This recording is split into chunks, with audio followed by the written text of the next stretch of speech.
We are back with another one, 245 Sports, myself, Dens, and SB. How you doing? I'm good, man. I'm good. Good. Has it been a good summer for you?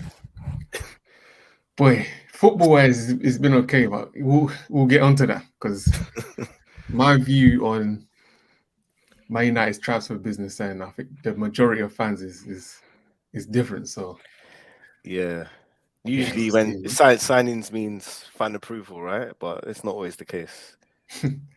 Yeah, man. Yeah, a lot of things to talk about. Mm. I guess the first one we'll touch on is the Community Shield that just happened. Yeah. The first final of the season, as Pep said. Yeah, the Yeah. first final of the season ended 1-1. Arsenal won on penalties. What did you think of the game? Do you think Arsenal look ready? I don't think we look ready, and we don't look as good as we did last season, as at the start of last season, and that's okay. I think that's actually a good thing because if you look at the way City's season usually goes, is they look kind of slow out the blocks and they finish really strongly. So it's not about peaking early. It's about finding your level, and that level should be enough to win games. And then you aim to peak, I say, around Easter times. But I want to ask a question on that because, in my eyes, the way Arsenal win the title is kind of the repeat process of last season, but just maintain it. So I think to beat Man City, you're going to need to build a gap on them early.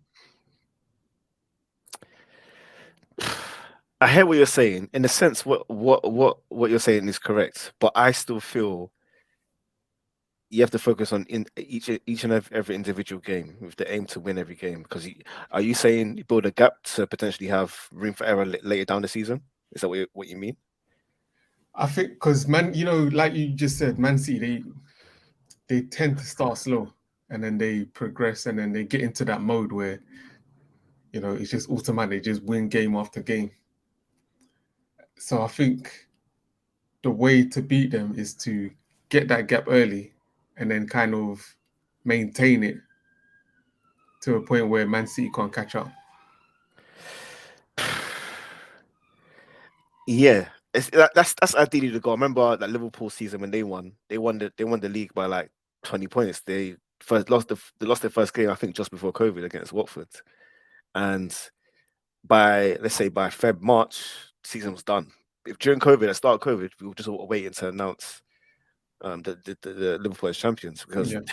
they ran away with it. So essentially, you want to give Man City an option to say, do we really go for it in May when we got a Champions League quarterfinal, semi-final midweek, or FA Cup semi-final on the weekend? So yeah, that's ideal, but I still feel each and every you just got to focus on yourself, and you can't watch every you can't play against Man City already. It's August. Hmm. Was it any other takeaways you took from Arsenal perspective in that game? Um, I felt that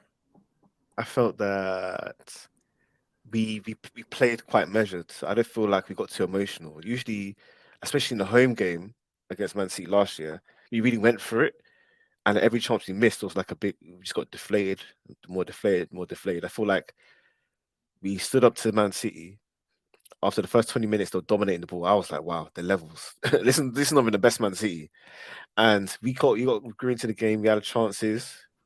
We didn't take them, but Man City dominated the ball. But I feel like we held our own because we eventually got on top of them. We pushed them back, and they didn't really create until Foden came on and KDB. And yeah, I feel like it was a good performance because we I don't feel like we played bad. I don't feel like we got too emotional. I don't feel like that's what you need against City. You need a mature performance, and I think that's what it was. And we did enough to win. We didn't give up too many chances, and yeah, although we didn't create so many, but we took what we had, what was given to us. Yeah. I did notice that difference. I don't know if it's because it's pre-season and it's not like a real Premier League game or whatever, but yeah, Arsenal, they definitely seem more measured in their approach. I Yeah, think they've learned the lessons that they made in lessons from the mistakes that they made in the past. And yeah, it'd be interesting to see how Arsenal are moving forward. Let's talk about some individual performances. Timber, I was impressed by Timber. He's a player, man. He's a player. He's got enough of everything. Enough going forwards, enough defensively. Yeah. Composure on the ball. He's a bit of Zinchenko, a bit of He can drop in the middle. Come to the middle. He played really well. I was so impressed with him. And I thought we dropped off once Tini came on and Timber went off. Yeah, he looks like a good player. Comfortable on the ball. Got a bit of aggression to him as well. Yeah, exactly. Yeah, I like what I'm seeing. Yeah, he's a good player. What about Declan Rice? I liked his performance because he didn't do too much. He didn't have to do too much. And I felt like, although he could be more adventurous with the ball, I feel like that will come. I feel like he's still playing within himself. Like his default is be safe. But you can see like glimpses of what he can do going forward. I feel like he didn't really show in this game, but he can get to the byline and combine with Martinelli. But I feel like, yeah, I think he played well. I think he's going to be fine for us. People are overdoing it. Him not playing that well. What do you think? Yeah, I think he done all right. We'll see. I think people are still on the fence in terms of his actual ability and what he's capable of doing. I think we're going to see this season. Some people see him as, a player that hides behind the ball. He's not comfortable playing on the ball. Some people see the opposite. Some people see him as a person that can drive with the ball, move the team forward. He did that at West Ham at times, but I think the major question is, can he do it at this level at Arsenal? And we'll see. The jury's still out. I'm not going to put any judgment on him. We'll see. I think he'll be fine. So one last point on Rice. I think he'll be fine. We're also considering that this is without Zinchenko. Zinchenko on the ball is a wizard. So like once he's on the ball, he's going to help Declan a lot with having to do less and less pressure on him. And I feel once you give Declan a free reign to do what he wants and drive with the ball, especially away from home, you're going to see him play much better. Yeah, I think. Yeah, one more thing. What I saw, Partey playing beside him helps him a lot as well. Because Partey, he's comfortable in possession, distributing the ball, kind of dictating the tempo of the team. I don't think Declan Rice is quite there yet. I think Arteta sees the potential in him to maybe get there at some point. I guess that's why there were rumours of Partey leaving, because I think people are seeing Rice as the what's the word, to take over what Partey is doing, basically the successor. He can't. Rice can't do what Partey does. Like if you played Rice there, you need to play someone technical like Gundogan next to him. Yeah. Like if you look at Rodri, obviously Rodri's a much better passer than Declan Rice. But if you really look at Rodri's passes, most of them are sideways and backwards, just like what Declan Rice can do. But he's playing with much better players ahead of him, so he's allowed to just kind of do basic passes. I think he's good on the ball. I'm not saying he's bad on the ball. I'm just saying majority of his passes are sideways and backwards because he keeps the ball ticking. That's his job. His job's not to break lines all the time, even though he can do it. Whereas I feel like if you compare that to Partey's role now, we need Partey to like do a bit with Declan's work passing forward. You see what I'm saying? He needs to be a bit more forceful with his passing going forward at full Partey. So yeah, that's what I think anyway. Yeah, but I think today, because I saw, when there was rumors of Partey leaving, Arsenal fans were very comfortable with it. I didn't see anyone be like, We're comfortable. We were comfortable. I was saying, let me tell you why I was comfortable. I was comfortable because he's 30. He's losing athleticism already. He can't stay fit for the full season. If the money's good, the names rumored that we're going to be linked with, all with like 24 younger, and that could take his position. It's just an opportunity. Like right now, because we didn't sell Partey, he's going to go. He has 2 years left. So after this season, he's going to have 1 year left. So like, he's either leaving for free, or we're going to get considerably less than what we could have got this season. So from that perspective, it made sense to sell him. Yeah, I think today showed that he's still a very important member of the team. No doubt, no doubt. Let's just And see if he's still important in May. yeah, yeah, Let's he's see. still fit. Yeah. And then let's quickly touch on Havertz. I feel there was glimpses of what he can do. There's glimpses of what he can do. I was actually encouraged.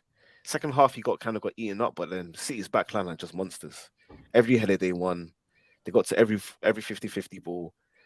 But I feel like he's going to be all right for us. If he plays up front, that's which I wanted him to do, he's going to score goals. And I feel he's going to link everything up together.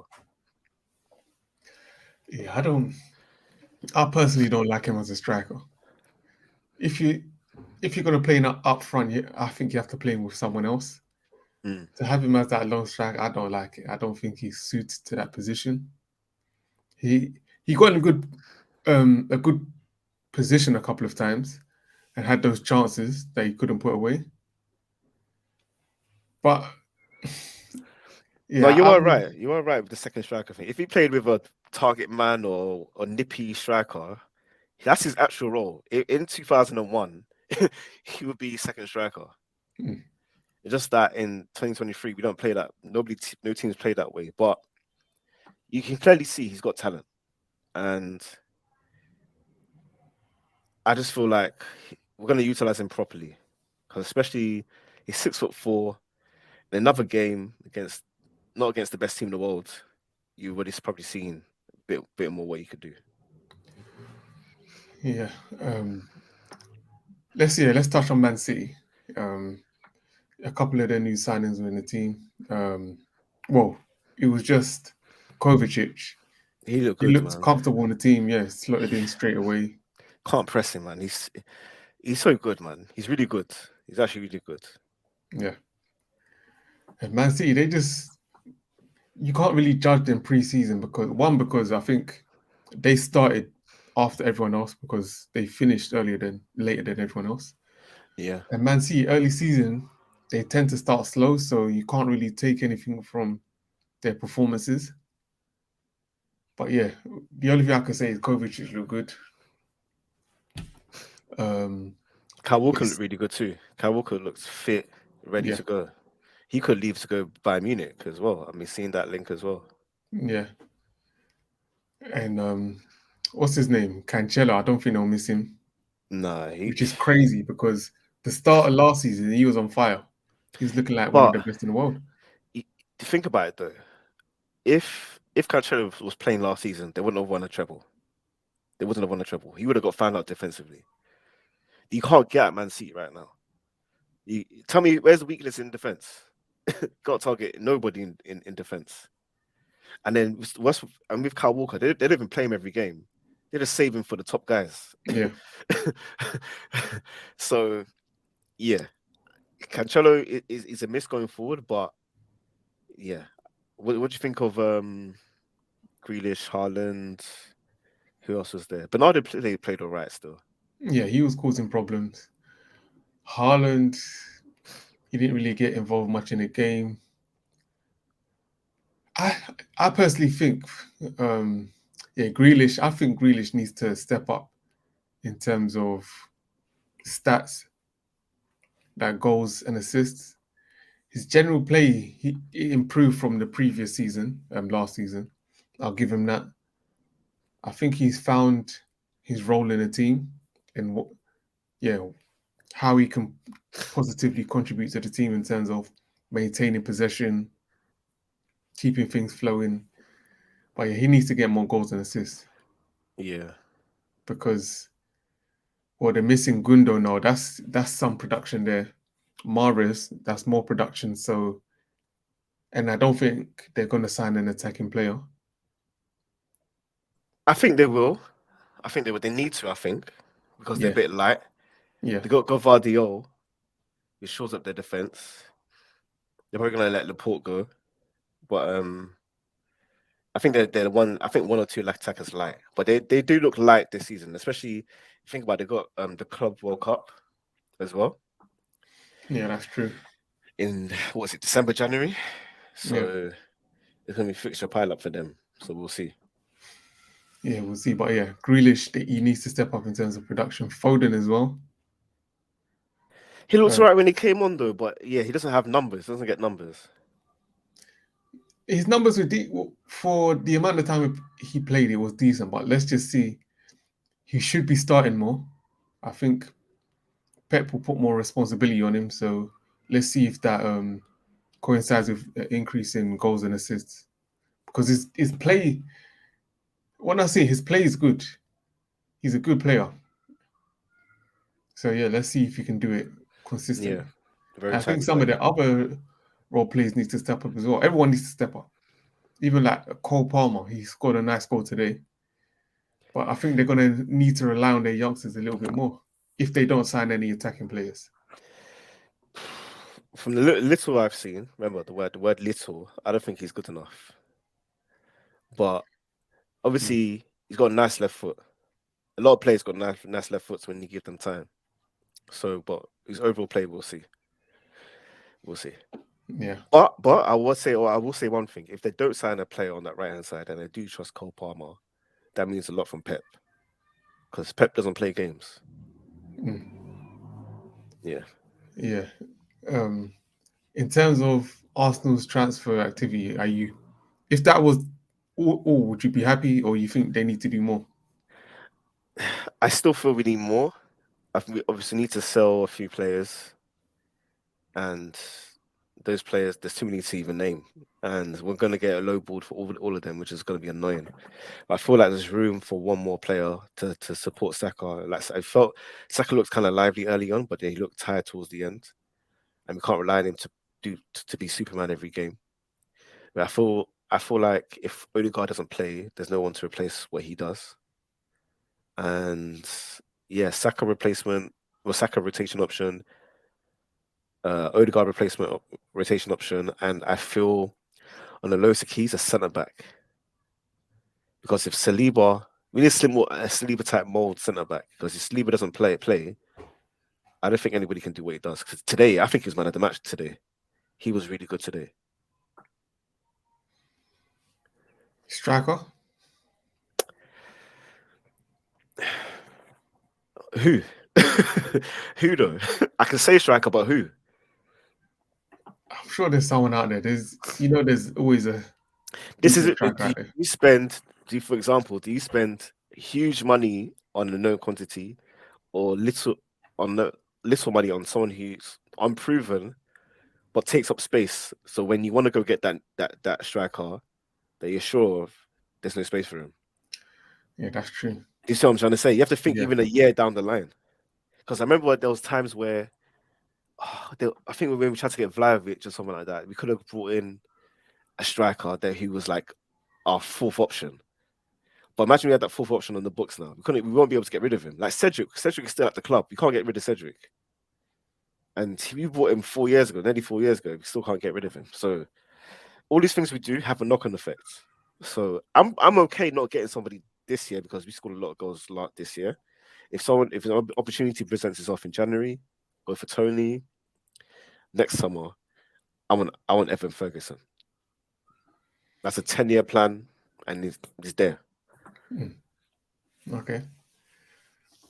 Do you think what's his name? Balogun's going to be playing a role this season? No, he's gone. He was going into Milan.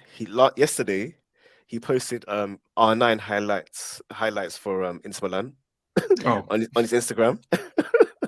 He just watching R9 highlights at Inter Milan. Fair enough. And then he said, I think he said happy birthday to Marcus Thuram. And I think Marcus Thuram just joined Inter. So yeah, he's sliding out for Inter. Inter trying to lowball us. They're trying to get off us 25 mil euros with like 20% sell-on clause. I'm like, what's that, man? Hoyland made for 70. You know these Italian clubs, they come with these mad deals. Yeah. Interesting. Personally, I still think Arsenal need a proper number 9. No, I agree. It's just who. It's just, That's the problem. That's the problem. We can take a punt on somebody, but how do you know they're going to be good? Yeah. And then Man City as well. Defense, they're sorted. Midfield, I think they should be okay. Maybe one more body wouldn't do too much harm, but I think they definitely need another forward. Yeah, and also I've been seeing links with Bernardo to Barcelona. Yeah, So that's been brewing for for a a while. while. So I feel like Man City are not done. There's what 3 weeks to the end of the window, and they've been getting good fees for their players. The unproven youngsters. Ajax bought one of the youngsters for like 15 mil. Yeah. Nobody's even heard of this guy. They got 15 mil for him. So they're stacking P, and you know how they move with their books. Yeah, yeah. But yeah, let's see. Man City. I think they're going to struggle this season. For some reason, I have it in my head that they're going to struggle to score goals. I don't know why. I just see it that way. Even though they got a killer like Haaland up front, I just think it's just to produce that level of production week in, week out, season after season. I think they're going to hit a road bump at some point, and I think this season might be that road bump because the Premier League is no joke, and to win it 4 times in a row, coming off winning a treble, I mean, it's going to be very difficult. I somewhat agree, but I don't agree because they've got KDB and Foden's gonna have a bigger role. Yeah, if you really look at it too, 2023 hasn't been Harden's best year. Well, he slowed down compared to the first half of the season. And you look at Harry Kane scored more goals for Tottenham than Haaland did for Man City. And then today he was kind of not in the game. But I'm never, to be honest, I'm never ever going to count out City until I see it. I'm never going to count them out. And I feel like again, we've seen this many times. They don't need to be that good to win games. Yeah, that's the annoying thing is that with the addition of Guardiola, they're just even more solid defensively. So Yeah, I see a lot of low scoring games.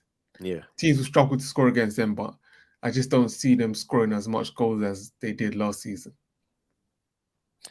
But But we'll yeah, we'll see. see.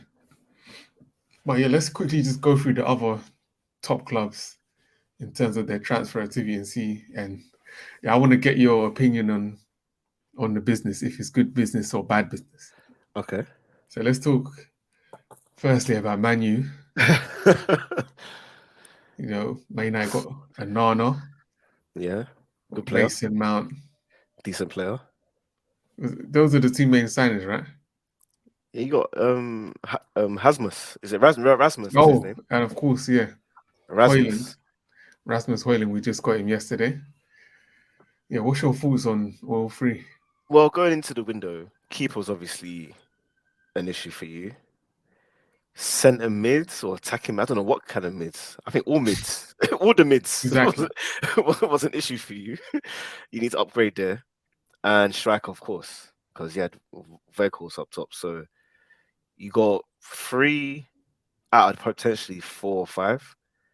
I feel like he still needs a ball dominant player, but it seems like in the pre-season you want to play counter attacking football. And I think Ten Hag's even had a quote about being the best counter attacking team in the league, and that's what United have been doing at Old Trafford. Like even go back to Fergie days, he wasn't dominating the ball, 100 passes. It was like Scholes, get it to the wing, cross, win, score chances like that. And even against Arsenal, you went long a lot, and it worked. And obviously, when you got players like Rashford and Hoyland up top, that's gonna cause damage. And yeah, I feel for the way you want to play as of today, you're definitely better as of last season. And I think you will be better this year. I think you'll have a good season. The style of play you want to implement without that controller in midfield, I think you need 2 of them. I think there's a ceiling to it. And so that's what I believe. I think you have a good season though. I think you're a much better team than last season. What do you think of Anana? I know he's a good keeper. He's a really good keeper, but how do I explain this? How am I going to explain this? United are a very traditional British club with a lot of pundits in the media and that control narratives around the club. One little mistake here or there is a snowball effect with you guys. So like he needs to be on point. He needs to build a lot of equity in the bank before he can make a mistake. Yeah. So and that all that screaming that he did at Maguire the other day in the preseason game, and he hasn't really played with him. Like it's just that mentality is a bit like, are you not measured? Are you not calm? Are you overreacting? Is how you gonna react in the proper game? Do you see what I'm saying? Do you see what I'm trying to say? Do you get too high? Do you get too low? To his defense, that's just like that's him. It's not like he's come to Man United and changed. If it is him, do you? I don't know. I don't know. I'm just saying, like, if that was my keeper, I'd be like, calm down. It's pre-season. I agree. I don't like emotional keepers. Yeah, you can't be I emotional. You like got to be. cold-blooded keepers like Van der Yeah, Sar. yeah. But yeah, as for Man United signings, Onana, I don't think I would have preferred Costa, to be honest. I think Costa's good with his feet. It's funny because the first thing we talk about with keepers now is, are they good with their feet? I just want a solid keeper. And then I think the feet are an added bonus. But anyways, he's good with his feet. There's no denying. My thing is, like you alluded to, he's too emotional. He's too emotional. High with that, like he gets too high. Maybe he gets too excited, and if he makes a mistake, it has a potential to snowball into multiple mistakes, and that's where the issues can start happening. The lights are bright at Man U. You already see it with the goal he conceded from almost the halfway line. It wasn't his fault, but you saw the memes. You saw people talking. Though it is this is Man U. This is what was going to happen. This is why I was a bit wary with the signing, because I know the type of person he is, and he's a very defiant person as well. He's not afraid to speak his mind, which is going to make the lights even brighter. You've seen some of the quotes already. Remember at the World Cup, he had beef with the manager, and they sent him home. Do you remember? Yeah, he retired. He retired for Yeah, Cameroon. yeah. He doesn't So, play for them anymore. but wait, one quick question: how old is he? I think he's like 26. Oh, he's still young. Okay, cool. Yeah, he's still in his 20s. Okay, cool. 27. Yeah, that's light. That's good. That's cool. So he's Would still you? young. So Who would you rather have? Would you rather have David Raya for 30 or Onana for what was it, 45, 50? What was it? I would prefer Raya, to be honest. Anana is too loud for me. Mm. It's too loud. Maybe that will die down. If Yeah, he it could be. It could. Yeah. it could right now it's too loud. Hopefully it dies down and he's a solid keeper. But yeah, I won't deny he's good with his feet. The thing I just don't understand is obviously that was one of the main reasons why we bought him, in terms of him being able to play out from the back and start our whole attack. But in order to do that, you need the defense to do that and the midfield to be able to play that possession style football. So why would you go and sign Mason Mount instead of a ball dominant midfielder, like you said? If I'm changing my style, and signing Onana is definitely a stamp of showing that, okay, I want to play a more possession style football. I think you need a midfielder to go along with that, because okay, Onana can play out from the back to your defender or your midfielder, but you need the players with technical ability to be able to handle that.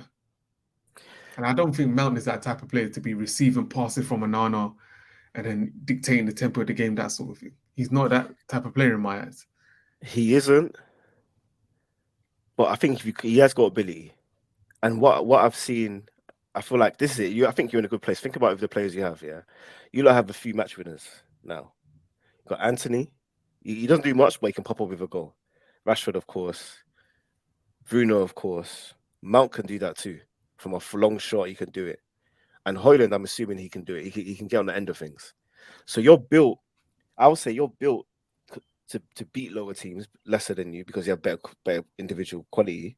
But in the big games, you don't need to be on the ball so much where you can have moments of quality and win those games. So it's almost like leaning into not having the ball with the controller. Because then if you add a controller, you know how much pressure that adds on everybody else to be on point. Think about that. So that's just a quick thought. Maybe because I can see Mason Mount. I can see where Mason Mount could be good because Arsenal linked to Mason Mount before, but he chose United. But if Mason Mount played where Declan Rice played today, and he does all the basics really well, he could pop up and do the long shots he was doing a couple of years ago for Chelsea. He can score goals. Mason Mount. He can be a good player for Man U. It's just he's a nice player to have. It's not the player that we needed, in my eyes. Yeah, if you really think about it, both of our clubs probably could have got Kovacic for what 20 mil, and we would have been, we go to bed sleeping well at night. Yeah, exactly. The only thing with Kovacic is that he's a bit injury prone. And it's what 29 now, but I mean, in the short term, he's good. It's what players we need. Yeah, exactly. So yeah, Mount can be a game winner. He reminds me of Bruno in some ways. So yeah, I'm not gonna complain too much. It's just we didn't address the problems that we had, in my opinion, in midfield. Up front, I'm happy with Hoyland. I don't know who else out there that we could have got. Vlahovic, I think, to be honest, at this point, I would have preferred Hoyland to Vlahovic. I think he's the type of striker that Man United need. So I'm happy with that signing. He's young as well. I still think Man United need a bit of help in defence. I think Man United need another centre back. I think you need players all over the gaff. I'll be real. Underneath that 11, it's not looking good. Yeah. You need players all over at every position, at every level of the team. You need players. Yeah. So yeah, but that takes a while. But what United have decided to do with Ten Hag is go for those the first team 11 players, which makes sense, and you spend big money on them. Whereas Arsenal kind of we built the back layer, bought cheap here, cheap there. It's a longer process because we bought players like Tomiyasu for like 15 mil. We bought who else did we buy? Kivior for like 20 mil. Doesn't mean they're top end level quality players, but we can rely on them now. Now we've got a big squad. Like Lokonga, we had Lokonga for 17 mil. Not a terrible player, but yeah. But you guys are going to need to do that unless you keep buying first team players moving forward. Yeah, that's the thing because, I agree with what you're saying because someone like Casemiro, we need a Casemiro replacement in the team now. And we don't have that. I still think Man United need a backup striker because Martial cannot stay fit. Ship him off to Saudi, man. Boy. Yeah, I'm not on board with Martial at the club. He needs to go. But you've been playing Sancho up there, though. You played Sancho up front this pre-season. It's nice in pre-season, isn't it? Exactly. It's nice in pre-season. I don't want to see that guy in a number 9 position. Fair enough. I want to see him on the wings. But it's his last season as well. If he doesn't blow the season, boy. You say that, but he's going to buy Sancho. Real talk. For the money you guys want. It doesn't matter. Man United need to get rid of players that as soon as possible, even if they take the hit. Those sort of players that don't work out. Look at Martial lingering around the club. You should have got rid of him. Yeah, I remember when Arsenal in that position, man. We had so many of them guys. And to be fair to Mikel, eventually it took long for Aubameyang to get out, but eventually he said, "Enough is enough." Yeah, enough is enough. You just pay him off, man. Yeah, and like even with Pepe now, we're paying Pepe off. We're taking the L on Pepe. Yeah, it's unfortunate, but players like Martial, we need to take the hit and let them leave because it's squad space too. He's taking up a spot right now. Yeah, and we need young, hungry players. Yeah, you can't I think, justify paying Martial 250 and bring another player for 200 potentially. You can't justify it. yeah, we need hungry players, and I don't see Martial as being a hungry player. What is he really motivated for this season? This season, just like last season, like the season before, he's just getting paid at this point in my eyes. But yeah, Man United need additions all over the pitch, like you said. But yeah, we just need Man United need that midfielder that can dictate the pace of the game. That's still needed. Saying that, I do think Man United will have a good season. I think Man United will finish in the top four. They might even have a mini title charge. I don't see them winning it, but I think they at some point in the season they'll be in a conversation and end up So finishing top four. that sounds like, are you expecting a title charge, or do you think they should be expected of a title charge at some point in the season? Because based on the money you've spent in the last 2 years, it's nearly what 200 mil per window per summer. Yeah, I saw somewhere it's Ten Hag already has a greater net spend than Klopp Yeah, in 2 years. So that let's spend things another issue, but yeah. that's a whole other thing. But based off what you have in the squad now and what he's spent on, because you did spend 80 mil on Anthony, I think like 50, 60 on Casemiro. Wasn't it 40 something? Well, Varane wasn't under him. Um, nearly 50 for Martinez, right? Like 45. Nearly 50 for Nana at 40 something, Yeah, 45, 47, I believe. nearly 50 mil. So, like, are you It's expecting racking title up. charge? It is racking up. It's Man City style. I can't lie. It's racking up. In terms of the money spent, if you just look at the money spent, then Yeah, yeah, if I was the owner of Man United and I spent that much money, then I would be expecting a title charge. But looking at the individuals in the squad and the composition of the squad, no. Man yeah, United can't win the title with that squad. yeah. Man United should finish in the top four, but winning the title, no. Fair enough. Yeah, we'll see. Let's go to Chelsea. Chelsea are very interesting. Boy, nobody has a good view on Chelsea. I don't think anybody really knows. People can say Chelsea look good. But I don't really see the evidence of that, or they're gonna be better this season. I don't really see the evidence so far. On an individual basis, who they've signed doesn't make their first 11 that much better. You don't think? Which player makes outside of Nkunku the first 11 better? Yeah, I was gonna say Nkunku. Outside of him, because they signed him time ago. So What about the striker Jackson? Because last season they were screaming out for a number 9. He seems like a number nine. So I mean, he looks good, but is he better than? I've already said something kind of wild in a group chat. It's not wild to me anyway. I think Aston Villa are better than Chelsea. First 11 come wise. on. Is Jackson better than Oli Watkins? I don't. You can't outright say that. You can't. No, you can't lean to Jackson definitively. That's true. They got Musa Diaby. Musa Diaby is a good right winger. He's better than. And who's plays on the right for Chelsea? I don't know. Is it Sterling? On the right, they got Madueke. No, Diaby's better than him. I see them as the same type player. Inconsistent winger. No, Diaby's better. And you have to also remember they got Tielemans, they got Kamara, they got Buendia, they got Coutinho, they got Ezri Konsa is decent. They got some players, man, and they got Martinez. Martinez better than any keeper they have at Chelsea. I think the talent level is at the very least same level. Well, starting 11, but the squad. Yeah, the squad's different ball game now. But what I'm trying to say with Chelsea, I don't see. I see. I can't say they're better than Brighton. I can't say they're better than Newcastle. I can't say they're better than Liverpool. I feel like if they come 8th, or if they come 6th, that's a great season for them. Wow, I know what you're saying. it's like a bunch of individuals put together. Aston Villa, you know they're going to be a team.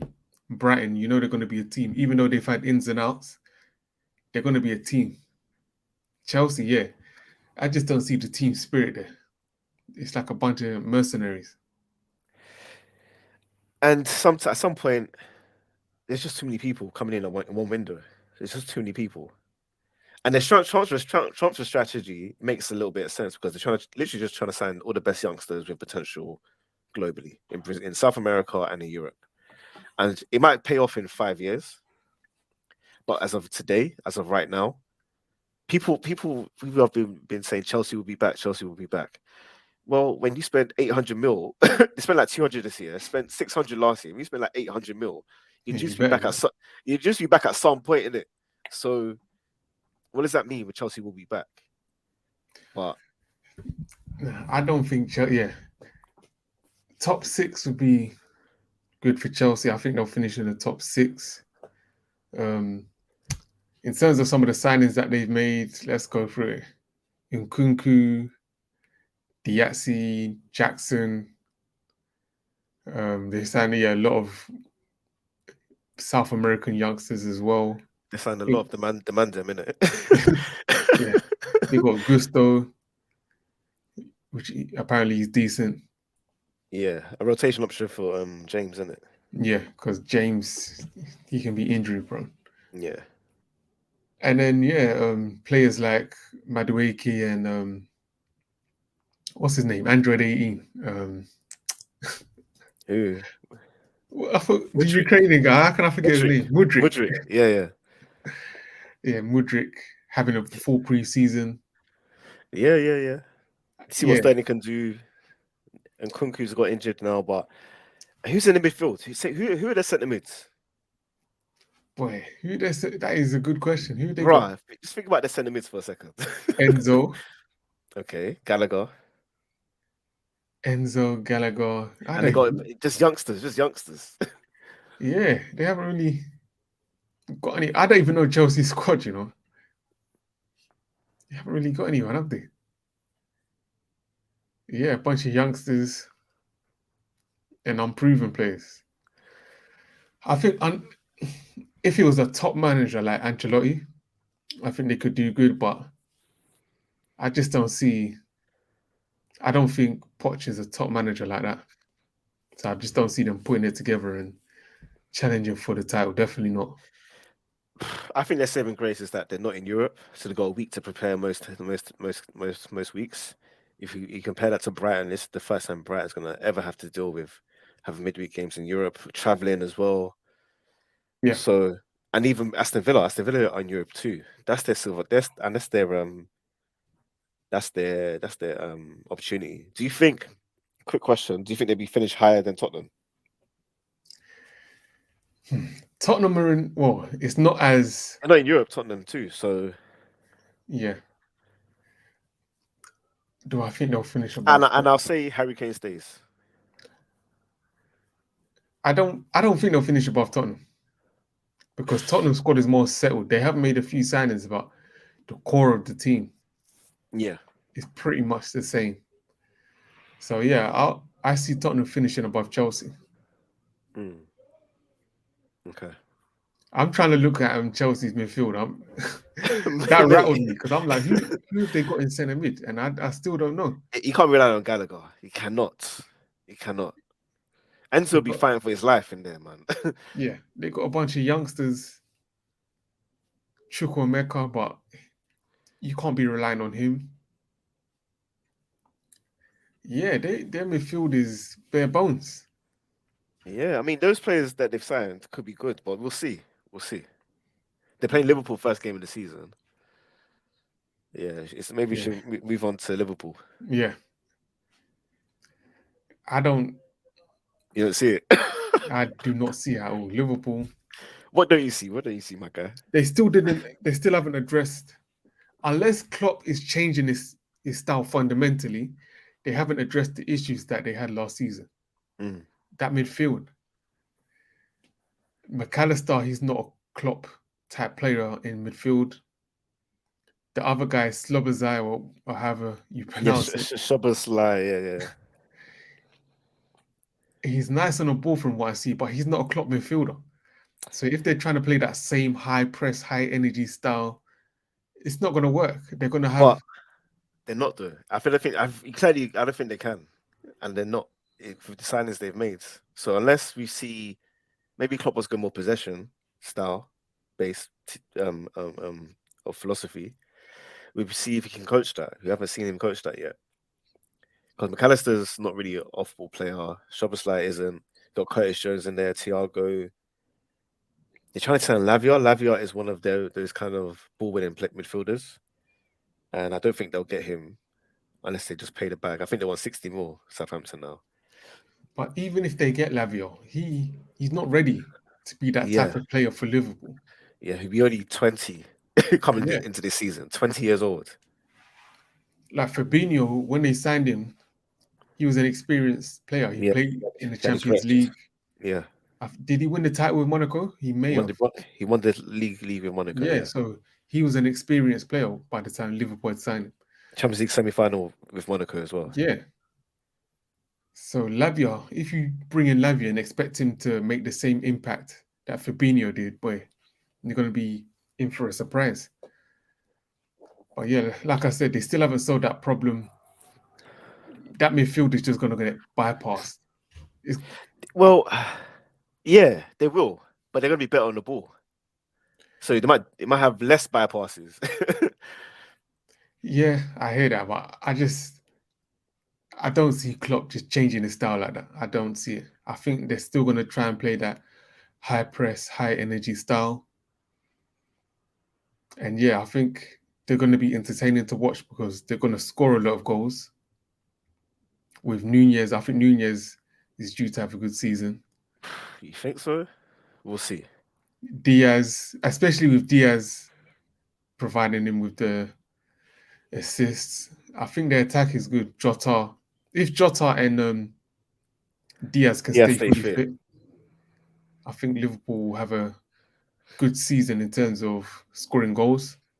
I think they're going to concede a lot of goals as well. So yeah, we'll see. And we'll see what they do with Trent. I don't know. If they try and play him centre mid, it's going to be even worse. They're trying to, by back end of last season, they're trying to invert him. And that kind of works, but we'll see if Klopp can really implement that because he's never done it before. I feel like his handle's forced to do it, and we'll see if he can really do it. I think a big thing that people are not really thinking of as well is behind Van Dijk and Konate, who did they have in defence? And even Robertson. Robertson is on his last legs. And after Van Dijk, they got Matip and who? Gomez.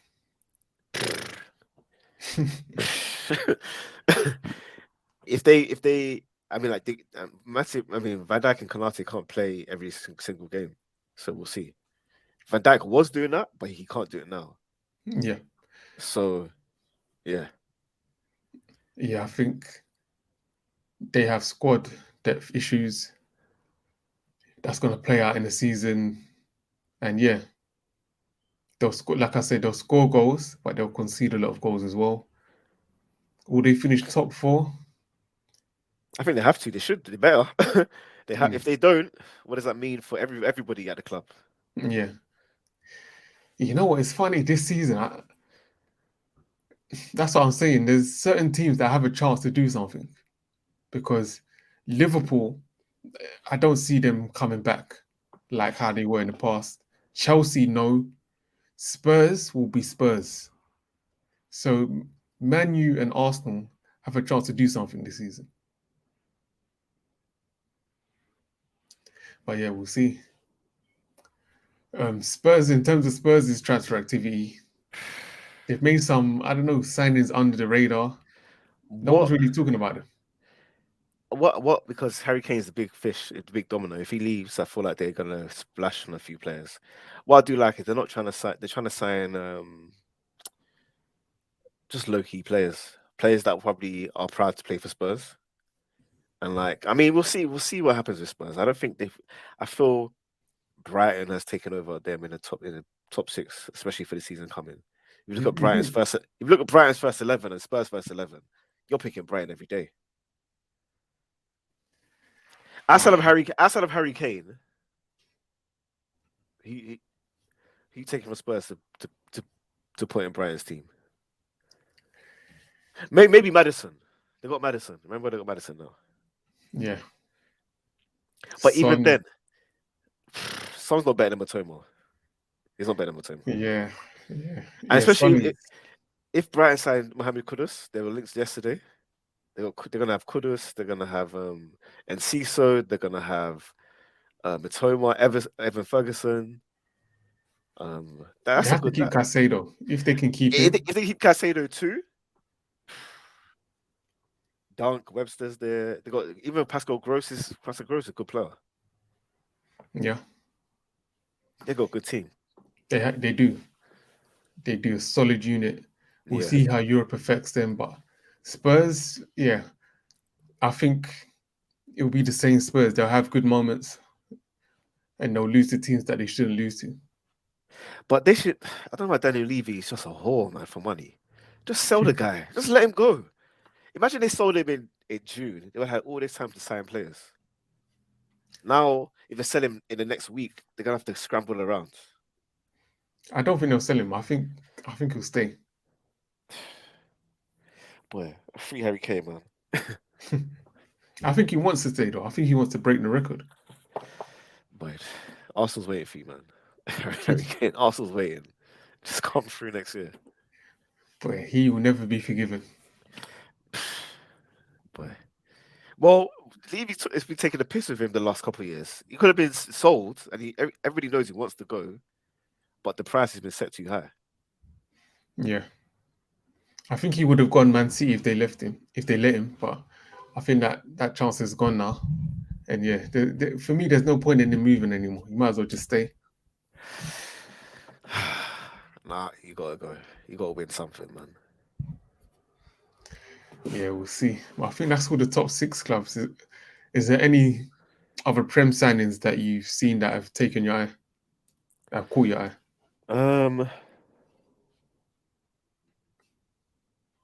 Not really. I can't lie. Brighton. I'm worried about Brighton because they can be really good this year. I don't think they should take Europa League seriously. I'll be real with you. They're not winning that. It's too long. They haven't got enough players to get through all those teams with so much more pedigree than them. If they focus on the league, they can get top 4, in my opinion. But yeah, Top 4. I think they can. If they focus on the league, they can. They got top 4 quality players already. You know, yeah. I will say, yeah, like I said, I think a lot of teams are not going to be who we think they are, like Liverpool, Chelsea. So yeah, there is a chance for a team to come up and take a top 4 spot this season. No, I still feel Liverpool will be good. Liverpool are definitely getting top 4 for me. Definitely. I don't know. I don't think it's guaranteed. Like it is for Arsenal and Man City. I would say also, if Nunes doesn't have a good season, that's a big black hole in their attack because they're relying on him. Because Jota, kind of injury prone. I think he's getting old, and he isn't like dynamic enough to be a star. He's quite comfortably a bench player. Diaz plays on the left. That's where Nunes might play. After Gakpo's up front, after Gakpo, who do they have? Who's behind Salah too? And they're just gonna have to expect everyone. Salah's a robot, to be fair. He can play 60 games. Yeah, he's a robot. So yeah, I think they'll be okay though. They'll be comfortably top 4 for me. Yeah, I guess we'll see. Newcastle. What about Newcastle's business? Newcastle. I like what they've done. Tonali. I know that he wants to be there, but bro, he looks so sad. Yeah, on paper it's a good signing, but the actual reality, I don't know. I think people would be surprised at the type of player he is. From the little I've seen again, he's not that ball dominant player. He's just a ball winner, straight up ball winner. That's it. From the little I've seen, they're gonna, we'll see. I think he adds more control to the midfield, which I think if they want to go to the next level, and especially this season, more teams are going to be parking a bus against them. So they need players that can control midfield and dictate the tempo of the game.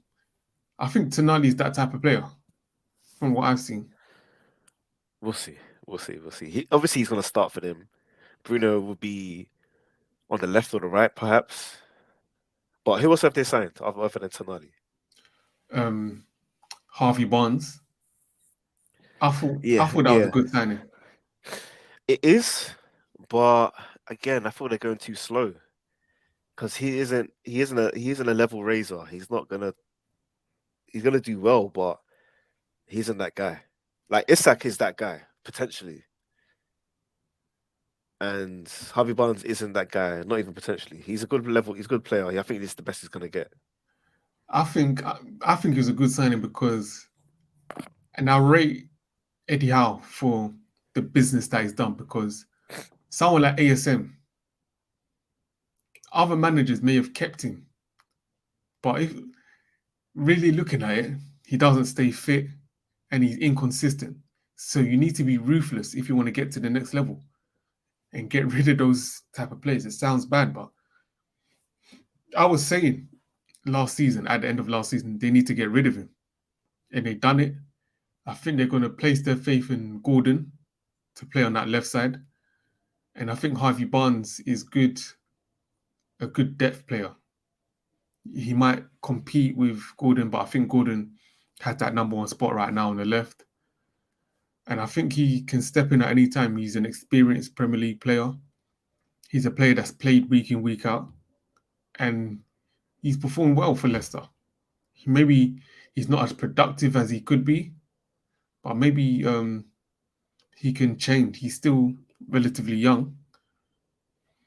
So I think it was a good signing for Newcastle. Tonali, and they signed Livramento. I think that's what his name is. I don't know too much about him, to be honest. Nah, he's good. He's really good. He came from Yeah, Chelsea's academy, and he backed himself not to sign the contract. Went straight to Southampton. Then I think he did his his not ACL. What's the one for on your ankle? Achilles. yeah. Yeah. So I think ruptured his Achilles. So he's been a bad injury. He was out last season, but he's really good. Trust me. And that's a signing that's going to pain a lot of teams. So he's only what 19, 20, English as well. So he's a really good player. And they're building the right way. They're building like he's going to back up Trippier for the next 2 seasons. And Harvey, what I'm trying to say with Newcastle, they're building the right way. When I just might be too fearful if they build too slow, because they might be constrained with FFP, because they need to be remaining Champions League to continue that spending if they really want to get to where they want to get to quickly. And have they done enough to get top four again? I don't know right now. Right now, I don't know. I think they have because, like I said, a lot of the teams, I think there's an opportunity for an unknown, not unknown, but an unexpected team to reach the top four. And if Newcastle, do what they did last season, and I don't see a reason why they can't. You know, Isak's got a season under his belt. I think the weakest part of the starting lineup was maybe the midfield in terms of what's his name, Longstaff, and they replaced him. So Longstaff, who can be a good depth piece, and they've got Joe Willock as well, so they're solid. Yeah, I think Newcastle can continue from what they've done and finish top four again. Yeah, I do believe they can. If they perform to their best, they definitely can get top four. I just feel, I don't know. In all game states, if a team parks the bus, can they really break that team down just yet? Do they have the individual quality to do that?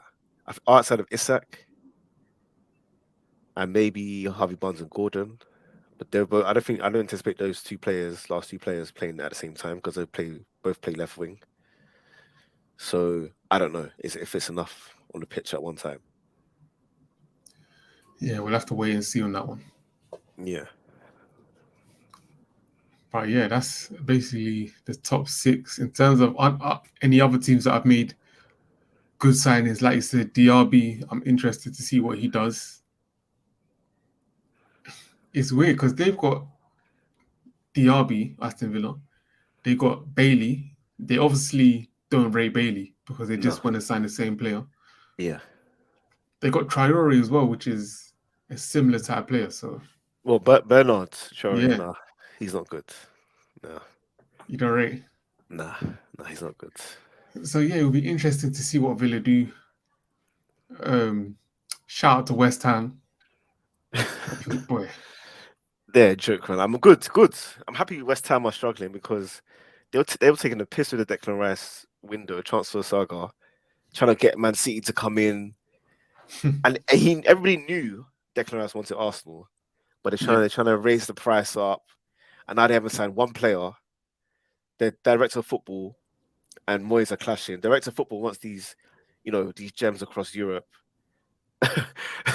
David Moyes wants the Brexit option. He was James Ward-Prowse for 40 M's at 28 years old. This guy wants to get the director of football wants to get like young 22-year-olds in, which makes more sense than getting the Brexit option. But I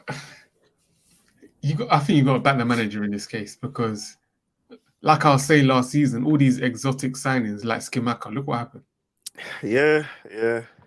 Paqueta, he showed what he's about. At the end of the season, I will say that he did show out. I don't think he's gonna pan out to be a good signing long term. I still think he's a good player, though. He's just a wrong fit. Yeah. But yeah, West Ham.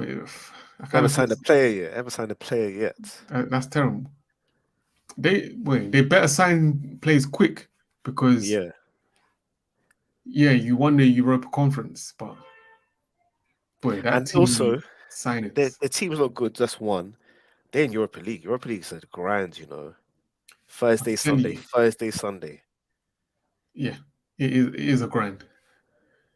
Players and someone like Antonio, he was already falling off this season. And they're just other than Antonio, who they got up front? There's no one else other than Skamaka. Who I think he's about to be out the door. They got Ings, but Ings is old as well. Boy, do you think they should just sell Jared Bowen too? I don't think they'll get. I don't think it's worth the cash. 40 M's. Someone might pay 40 M's for English winger. If someone's paying 40, I don't think so because that's going to compromise. If at this point they're in a relegation battle, they are. So selling Bowen is going to compromise that. They need signings quick, and the position that West Ham find themselves in, signing all this young exotic talent is too much of a risk at this point. You need solid, dependable players. So, West Ham's owners, they might need to bite the bullet and go with Moyes and sign a Ward-Prowse for 40 M's because you know what you're going to get to a certain extent. I hear you as well because if you're signing young players and the manager's Vincent Kompany or Marco Silva, yeah. But if it's David Moyes, he doesn't really want them. Then that kind of happened with Southampton last year. Signed a lot of young players for a manager that didn't really want them. And look where they at. Yep. Well, yeah, we'll see. But I think, that's pretty much it in terms of the signings. I guess next week we'll do an official prediction show. So we'll get our predictions. And we'll have time to do research as well. We'll be ready next time. We'll be ready. Wait, so last season, your top four, who's your top four last season? Who did you predict? Arsenal, City, Liverpool. I don't remember the last one. I predicted. I think Tottenham, Yeah, I predicted. Yeah, I think everyone was pretty much the same. Man City, Liverpool, Arsenal, Spurs. I think I said Spurs, yeah. So yeah, I got 2 of the 4 right. Man City being winners. The other two, yeah, didn't get right. So hopefully I can go Boy, 4 for 4. this top four now, there's about 8 candidates now. I don't know, 7 candidates potentially. So yeah. I got a few wrong. I think who did I have a top scorer? I think I got that wrong. Relegation. I think I got one right. God, I didn't see Leicester going down. I just realised shouldn't West Ham sign Nonto from Leeds? That's a easy Yeah, signing for them. they should rank the championship. Leeds have still got all Bruh. their ballers, you know. Yeah. They still got Noncho. They still got Sinistera. Yeah, just grab them, man. Yeah. Boy. Yeah, Southampton as well. They should be raiding these Boy. teams. And Nketiah's right there for you. And Nketiah is right there for you. 35 M's. Oh my god, if they do that, I can see them doing something like that as well. No, he's better than Antonio. He's a better finisher than Antonio, but he's not enough of a physical presence, man. Especially for the way that Moyes plays as well. Yeah, that's the problem. Moyes is just that's the thing. Moyes is blocking them. Really and truly, I feel Moyes in the long term is blocking them. They need a progressive manager. Yeah, because his taste is so check, you know. His taste in players. He's done now. He was solid. He was solid. He was solid 4 years ago, though. Yeah. Now his legs are gone. Yeah.